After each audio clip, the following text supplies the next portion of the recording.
recording. Alright, so this is just a quick demo on how to make copies of these ERREKA key fobs.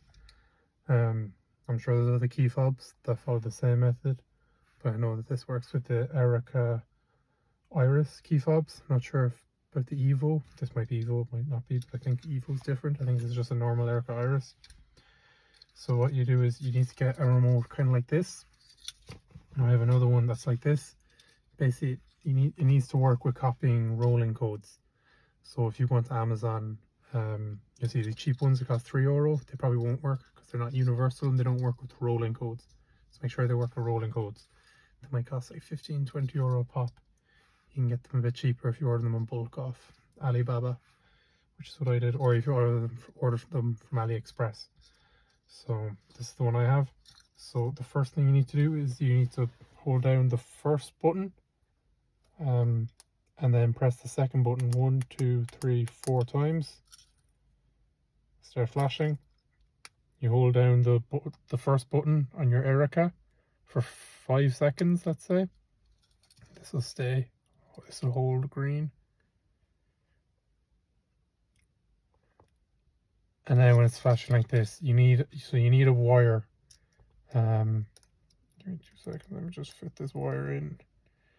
You need to fit the wire in specifically this way. And now you see it's flashing. Now it's all done. You just press which button you want it to be. So I want it to be A. So I click A. Now this wire, I'm not exactly sure how thick it needs to be. I think it needs to be, God, I'd say that's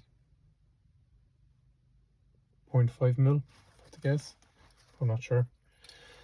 But yeah, and then all you do once you've done that is you take this gate up to your gate, the actual gate, and you just hold the first button up against your gate and you hold it for a few seconds. It won't work, and then you'll hear a beep coming from your gate, and that's when you know it's paired, and then it'll work. So that's how you do it, and I'll show you just very quickly. So with these cables in here,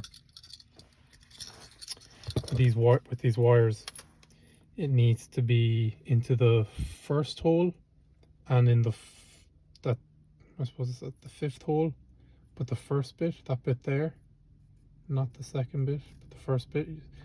It's very tricky to get the cable both in the right spot at the same time, so you might mess up on that a lot. But so yeah, so that's why when I do it, I kind of stick the first one in, because I assume you might want more than one copies, and I just leave it there.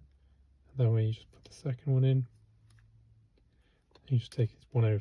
No, I'm lucky that worked first time. Very often it doesn't. This is a pain in the ass, but yeah. So yeah, that's how it's done.